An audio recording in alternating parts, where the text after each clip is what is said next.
Welcome to the Chronicles of Rome, Episode 19, Titans of the East, Rome's Triumph over Macedon and Seleucia. Picture a world teetering on the edge of chaos. It's 200 BCE, and Rome stands battered but unbowed after Hannibal's ruinous dance across Italy. Carthage lies humbled, its ashes still warm from Zama, where Scipio Africanus shattered Hannibal's elephants and dreams just 2 years prior. However, victory brings no rest. Across the Adriatic, Philip V of Macedon sharpens his sarissas, his alliance with Carthage a fresh wound in Rome's pride. Beyond the Aegean, Antiochus III, the Seleucid king called the Great, carves an empire from Syria to India, his eyes glinting with ambition for Greece. Rome's legions, forged in Punic fire, now turn east, their sandals destined to crunch the rocky hills of Thessaly and the dusty plains of Asia Minor. This is no mere clash of swords. It is a saga of kings and consuls, of phalanxes splintered and freedoms proclaimed, of a republic stretching its shadow over the Hellenistic world. The air thick with the clang of bronze and the cries of the fallen. This is episode 19, spanning 200 to 148 BCE. We'll walk the blood-soaked fields of Cynoscephalae, where Titus Quincius Flamininus humbles Philip V in the Second Macedonian War, declaring Greece free under Rome's watchful gaze. We'll stand at Thermopylae, where echoes of Leonidas ring as Manius Acilius Glabrio drives Antiochus III from Greece, then witness the Seleucid titans fall at Magnesia, where Lucius Cornelius Scipio crushes an empire's might with his brother Scipio Africanus nearby. Finally, we'll see Macedon's last gasps in the Third and Fourth Wars, as Lucius Aemilius Paulus and Rome's iron will turn a kingdom into a province. Rome's rise wasn't just conquest. It was a story written in dust and steel, leading to the raising of Carthage and Corinth in the next chapter. The tale begins in 200 BCE. Philip V, king of Macedon, sits in Pella, his stronghold. Born around 238 BCE, he's 41, a seasoned warrior, hardened by battles against Illyrians and Greeks, his appearance a mystery to history's pages beyond his royal bearing. Kenne's echoes still linger, his pact with Hannibal, a bold gamble that failed when Carthage fell. Now he raids Athens, a Roman ally, with 25,000 troops, 16,000 phalangites, their 16-foot sarissas tipped with iron and swaying like a deadly thicket, their bronze breastplates glinting in the sun, and 9,000 light infantry with javelins and leather tunics. 5,000 cavalry, clad in scale armor and wielding curved kopis swords, thunder across Attica, hooves churning dust into choking clouds. His 50 triremes slice the Aegean, their oars slapping the waves, carrying 10 tons of grain and 1,000-round shields from Pella's arsenals. Rome, flush with Zama's glory, will not abide this. The Senate dispatches Titus Quincius Flamininus, a lean 30-year-old with piercing eyes and a tongue sharper than his gladius. He lands at Dur-Hachium with 25,000 legionaries, their lorica hamada chainmail clinking as they march. 10,000 Greek allies from Aetolia, armed with short spears and wicker shields, and 2,000 cavalry on sturdy mounts, lances poised. His 30 quinquiremes grown with 50 tons of Sicilian wheat and 1,000 pila, their iron tips catching the light. The march to Thessaly, 100 miles over rugged trails, takes 10 days, and camps of 100 tents rise each night under starlit skies, the air sharp with pine and smoke. By spring 198, Philip V meets Flamininus at the Aoistana Pass, a narrow gorge in Thessaly where the wind howls through jagged rocks. The Macedonian king fields 25,000, bolstered by 2,000 cavalry with bronze helmets crested with horsehair plumes, his supply wagons hauling 20 tons of grain from Pella's fields, guarded by slingers with clay shot. Flamininus musters 27,000, his legions in maniples, hastati forward with oval scuta shields and gladii drawn, principes behind gripping pila, their red cloaks snapping in the breeze. Philip V, eyeing the Roman lines, might have mused as Polybius suggests. Their swords are short, but their reach is long, a reflection on Rome's growing might. The battle teeters as his phalanx advances, boots grinding gravel, the air filled with the low hum of 16,000 sarissas leveling at once. They skewer 1,000 Romans, blood pooling on the stones, but the uneven ground betrays them, sarissas tilting as maniples dart through gaps, gladii slashing thighs and throats. Aetolian cavalry sweep in from the flanks, lances piercing mail, their war cries piercing the din. 5,000 Macedonians fall, their bronze armor dented and slick with gore. Against 2,000 Roman dead, their shields splintered. Philip V retreats, the stench of sweat and iron trailing him. The decisive blow lands in 197 at Cynoscephalae, a rolling ridge in Thessaly's heart, where mist hangs heavy and the ground is slick with dew. Philip V, now 41, musters 26,000. 18,000 phalangites, their sarissas stained with rust and blood, 8,000 skirmishers with slings and short swords, and 2,000 cavalry, horses snorting steam in the chill. His camp bristles with 50 wagons of grain and palisades of sharpened oak. Flamininus brings 26,000, bolstered by 6,000 Aetolians in leather corselets and 2,000 horse, their lances tipped with bronze. His legions lean after a 50-mile march from Larissa, the clatter of chainmail echoing as shields lock. Fog cloaks the hills as both armies stumble into combat, a sudden clash of metal and screams. Philip V's phalanx charges downhill, 18,000 sarissas plunging like a tidal wave, crushing 2,000 hastati, their scuda cracking under the weight. Flamininus rallies his principes, their pila whistling through the mist, punching through bronze and bone, 500 Macedonians toppling in a chorus of grunts. A Roman tribune swings 10,000 maniples around the Macedonian right, their hobnailed sandals pounding earth, gladii flashing as they smash into Philip V's rear. The phalanx buckles, 8,000 fall, sarissas useless as swords carved through gaps, the air thick with dust and the coppery tang of blood. Rome loses 700, their red plumes trampled into mud. Philip V flees with 10,000, his kingdom cracked, perhaps lamenting as Livy imagines, "I have lost all in a single day." At the Isthmian Games in 196, Flamininus stands before a Greek crowd, his red cloak billowing, his voice ringing out. "The Senate and people of Rome, and I, Titus Quinctius Flamininus, grant you freedom, laws, and peace without garrisons or tribute," he proclaims, a version Polybius records of his historic declaration.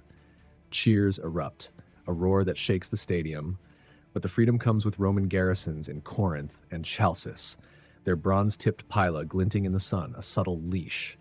Philip V surrenders half his fleet, 20 triremes burned to ash on the shore, their timbers crackling, and pays 1,000 talents. His son Demetrius a hostage in Rome's marble halls, his Macedonian cloak traded for a Roman toga. Greece celebrates, but the Aetolians scowl, their dreams of power curbed, their spears lowered in sullen silence. Across the sea, Antiochus III, 50 years old with a conqueror's swagger, watches from Antioch, his golden diadem catching torchlight.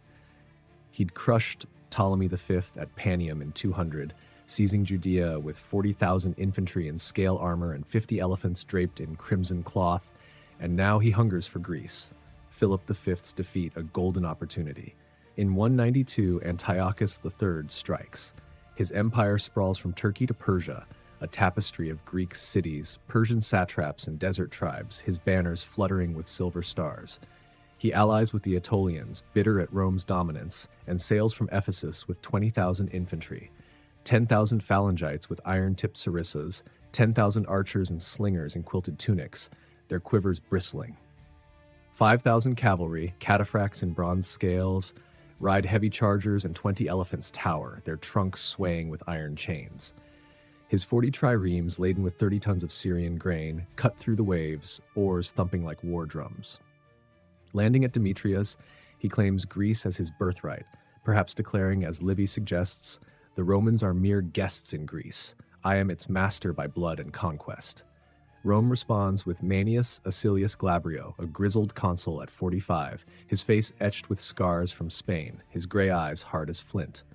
Glabrio sails from Brundisium with 20,000 legionaries, their chainmail jingling, 10,000 allies from Pergamum wielding curved swords, and 30 quinqueremes carrying 40 tons of grain and 1,000 pila.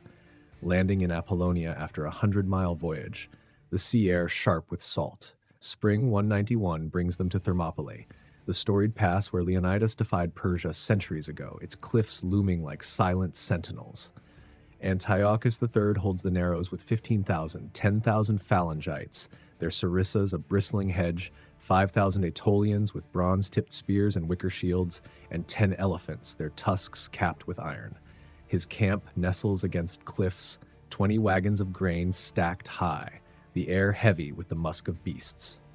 Glabrio's 30,000 form maniples, shields locked in a wall of red and bronze, as Pergamene archers loose volleys from above, arrows hissing like vipers. Antiochus III, standing atop a rise, might have shouted as Polybius hints, "Here we stand as the Spartans did, unyielding." His phalanx stands firm, sarissas skewering 2,000 hastati, their screams swallowed by the wind, blood slicking the narrow path. Glabrio sends 5,000 legionaries over a mountain trail, their sandals scraping shale, crashing into the Seleucid rear with gladii drawn, steel-biting flesh. Elephants trumpet in panic, trunks flailing, trampling 1,000 of their own, their roars shaking the pass. 10,000 fall, phalanxes splintered by Roman swords, sarissas snapping under the weight of shields, the ground a mire of gore and mud. Glabrio loses 2,000, their helmets dented and cloaks torn, but Antiochus III flees to Chalcis with 5,000, his Greek dream dust, the stench of death clinging to his retreat. Rome pursues across the Aegean, the sea glinting like molten silver. In 190, Lucius Cornelius Scipio, a steady 40-year-old, takes command, his brother Scipio Africanus, Zama's victor, at 51 accompanying him, though illness keeps him from the battlefield, his limp a badge of honor. They land in Asia Minor with 25,000 legionaries, their lorica segmentata plates gleaming new, 15,000 allies from Pergamum and Rhodes, archers and hoplites in bronze, and 2,000 cavalry, their lances tipped with steel. 50 quinqueremes haul 50 tons of grain and 1,000 pila from Ostia's docks, their oars churning the surf. Antiochus III, defiant, masses 70,000 near Magnesia ad Sipylum, 30,000 phalangites in bronze corselets, 20,000 light infantry with javelins and crescent shields, 10,000 cavalry, cataphracts, and horse archers, 50 scythed chariots with whirling blades, and 50 elephants draped in silver mail. His camp sprawls with 100 wagons of grain and silk tents, pennants snapping in the chill. Winter descends, frost biting the ground as Lucius arrays his 40,000 in maniples. Pergamene cavalry on the flanks, their horses snorting clouds of breath. Scipio Africanus, watching from a distance, might have mused as Livy suggests, "The greater their numbers, the sweeter our victory." The Battle of Magnesia erupts in December, a cacophony of horns and screams. Antiochus III charges with chariots, their sides flashing like death's own wheels, slicing through 100 hastati before Roman javelins spook the horses, crashing them into Seleucid lines, killing 2,000, the air thick with splintered wood and equine shrieks. His elephants lumber forward, tusks gleaming, trunks swinging spiked flails, but Pergamene archers pepper them with arrows, iron tips piercing hide, scattering 20 into Antiochus III's phalanx, trampling 3,000 in a chaos of dust and blood. Lucius's maniples advance, pila whistling, shredding 10,000, their iron points punching through bronze and leather. Eumenes of Pergamum leads 5,000 cavalry in a sweeping flank, lances lowered, hooves thundering, routing 10,000 horse, their kopis swords slashing necks.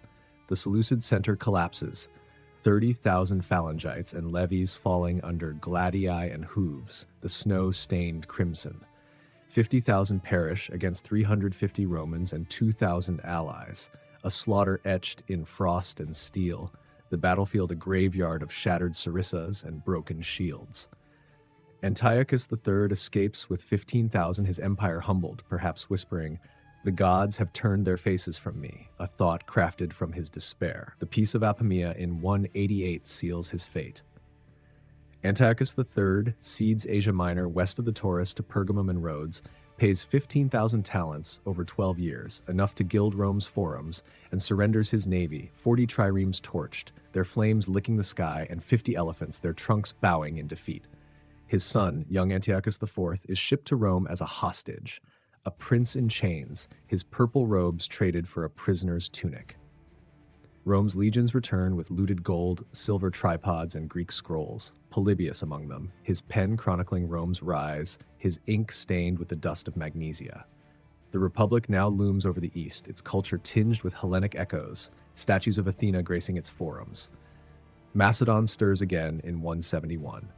Perseus, Philip V's son, a 44-year-old with his father's fire, born around 212 BCE, defies Rome. He rebuilds with 20,000 phalangites, their sarissas freshly forged, 10,000 mercenaries in patchwork armor wielding falcatas and axes, and 4,000 cavalry, their bronze greaves polished. His treasury flushes with 50 tons of grain and 1,000 talents from Thracian tribute, his banners snapping in the breeze. Rome sends Lucius Aemilius Paulus, 65, a stern patrician with gray hair and a voice like gravel, commanding 25,000 legionaries, their segmentata clanking, and 10,000 allies after a 100-mile march from Brundisium, 30 quinqueremes carrying 40 tons of grain, their decks creaking. At Pydna, in 168, Perseus's 34,000 meet Paulus's 35,000 under a blazing June sun, the air shimmering with heat. Perseus, atop his charger, might have bellowed as Plutarch records, "Macedon will rise again, or I die with it." The phalanx charges, sarissas piercing 3,000 hastati, their shields splitting, blood spraying the dust, a roar of clashing metal rising. Paulus holds, his maniples weaving through broken ground, gladii flashing as they hack at gaps, the crunch of bone under steel echoing. Allies flank, 10,000 strong, their spears and slings raining death, and 20,000 Macedonians fall, blood soaking the earth, sarissas snapped like reeds, the stench of death thick. Rome loses 6,000, their red cloaks trampled. Paulus, amid the carnage, declares, as Plutarch notes, "This is the end of kings in Macedon." Perseus flees to Samothrace, seeking refuge before surrendering, his chains clanking as Rome carves Macedon into 4 puppet republics, their markets silenced under Roman boots. By 150, rebellion flickers. Andriscus, a pretender claiming descent from Perseus, rallies 10,000 phalangites, their iron sarissas dulled by rust, and 5,000 Thracians in furs wielding curved Sika blades, seizing Pella with 20 tons of stolen grain, his camp a chaos of hide tents. Rome dispatches Quintus Metellus, a sharp 35-year-old with 20,000 legionaries, their scuda painted fresh, and 5,000 allies, landing from Brundisium with 30 quinqueremes and 30 tons of grain, the sea air sharp. In 148, Metellus crushes Andriscus at the Second Battle of Pydna. 10,000 rebels cut down, their falcatas and spears no match for Roman gladii, the clash of steel ringing over rocky slopes, Rome losing 1,000, their shields dented but unbowed. Metellus, surveying the fallen, might have said, "The shadow of Philip ends here," a crafted reflection of Rome's final claim. Macedon becomes a province, its kings replaced by Roman tax collectors, its fields tilled under the Republic's yoke, the wind carrying the faint echo of fallen phalanxes. Rome stands supreme, its gaze now west to Carthage and south to Corinth, where the Third Punic War and Achaean defiance await. The east lies tamed but not quiet, its cities whispering of Rome's shadow. But remember this: Cynoscephalae's hills, Thermopylae's pass, and Magnesia's plains saw Rome break kings. Philip V's pride, Antiochus III's ambition, Perseus's defiance. Flamininus's freedom was a leash, Scipio's victory a warning, Paulus's triumph a tombstone. Rome rose not just in steel, but in the shadows it cast over Greece and Asia, the air forever stained with the cries of the vanquished. This has been the Chronicles of Rome. Join us next time for 149 to 146 BCE, where the Third Punic War razes Carthage to dust, and the Achaean War ends with Corinth's flames, sealing Rome's Mediterranean crown. Rome's fire burned hottest when its foes lay cold.